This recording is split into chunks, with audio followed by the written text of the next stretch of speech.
February 1st, newly diagnosed autistic. I'm age 71. I was diagnosed about 6 years ago. So I wanted to talk about, I've already talked quite a bit about an overview of my life, my personal story, and I've talked some about individual life goals. Every senior should know about home care and Visiting Angels, which are two national home care companies, and they are a very huge development. And you can get home care if you just sign all the paperwork beforehand, sign up for 1 day, and then that can be used for the rest of your lives.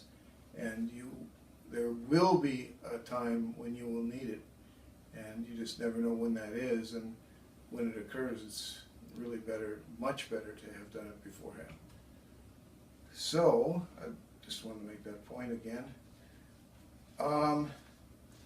In the life goals that I already talked about, I talked about tax and finance, I talked about physical health and insurance, and I talked about a little bit about backing up systems, backing up your documents, and all the different technologies that have been done for that.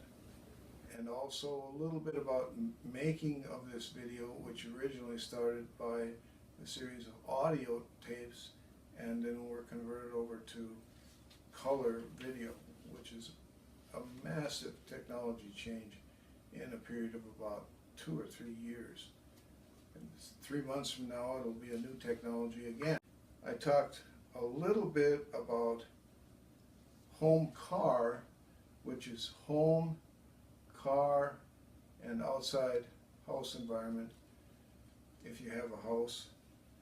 And I mentioned that all of that is probably the most difficult or worst investments you can make in your life.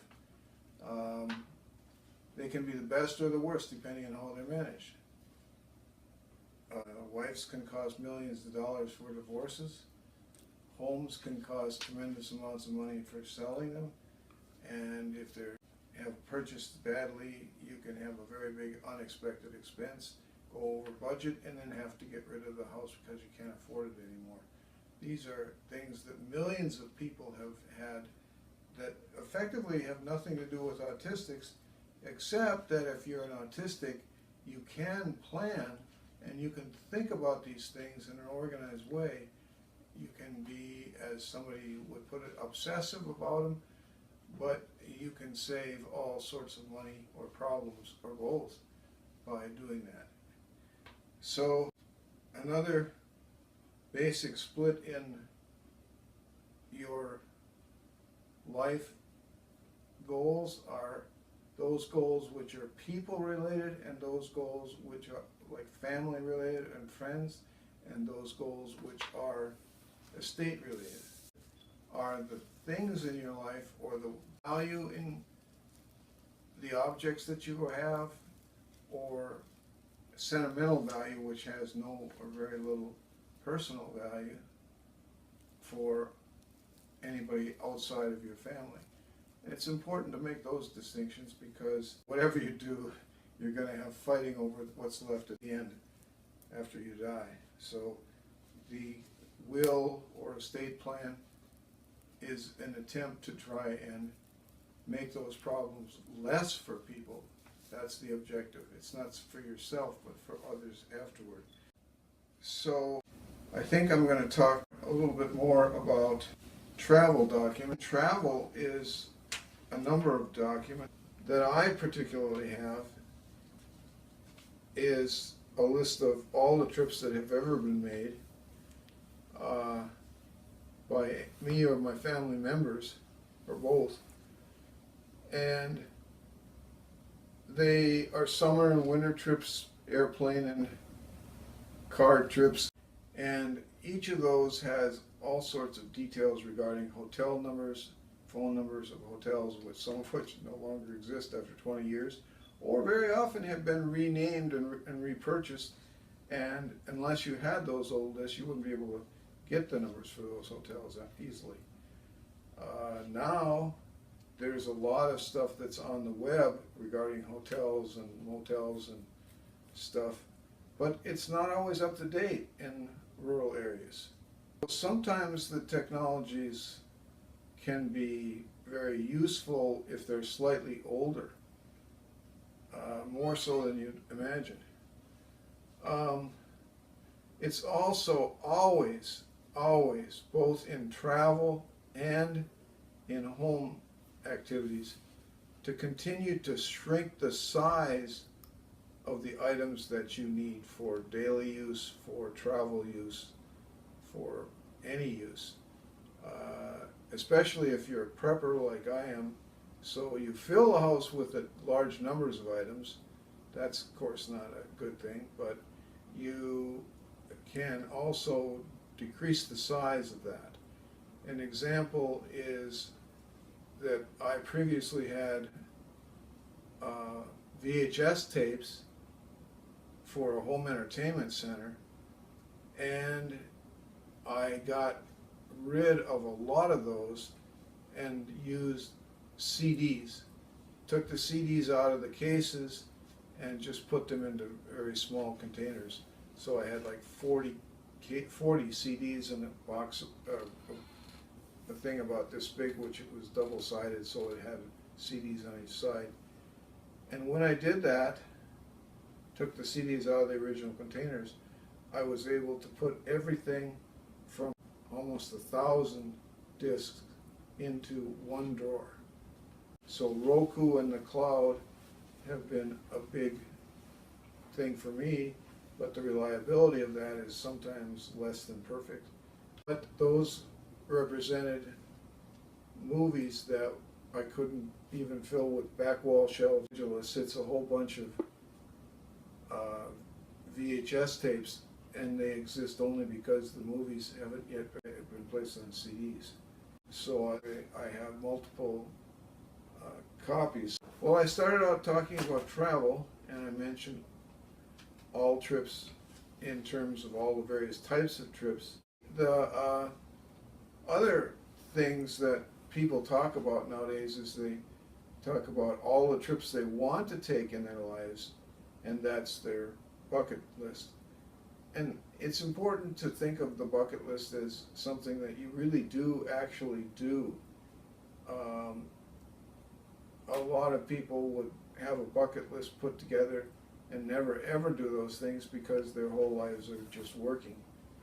That's especially true now, or their whole lives have got not enough money to do those things, which also happens. But if you really set your priorities right, you get to do things. If you don't set priorities, then you're always restricted in your choices. Talked about Disneyland, Disney World, how many people use those as sort of, I don't know, people take many trips for many years to Disney because it's always things for everybody in the family. One other thing I didn't mention in terms of reduction of size, it seems unbelievable, but it's true. If you have plastic bags, particularly clear ones, you can, of different sizes, you can put the clothes in the bag and it actually shrinks them, makes them easier to find, and you can fit more bags in the trunk because they have protection and they slide around, and it's a good thing. See, I haven't talked about Hobby Ent, which is hobby entertainment. And it's not just a simple thing that you should have fun in your life. It's a very powerful form of life. And I talk about that in terms of physical and games of all types. And for the specific autism parts, autism and their caregivers, they can learn how to get a bunch of social skills that they would not get otherwise. While Monopoly can be played on the web today, it's not, does not allow you to learn the social skills, because you can get on and you can get instant gratification anytime you want. You can play with people. But the really important social skills that you're learning are how to win gracefully, how to lose gracefully, and how to get the players to want to play again. And those social skills, Monopoly has been a big way to do this for over 100 years. Churches used to do this by having their kids sometimes be in a playroom while the service was going on for adults, and they've done in libraries, and those are not any longer being done, and so they're being lost, and along with them suffering for the autistics and their families because of it, lifelong suffering sometimes. I think that the importance of games and entertainment and physical activities and fun are vastly underlooked in our society. You get recharged. Find what it is that recharges you and do those things if you possibly can.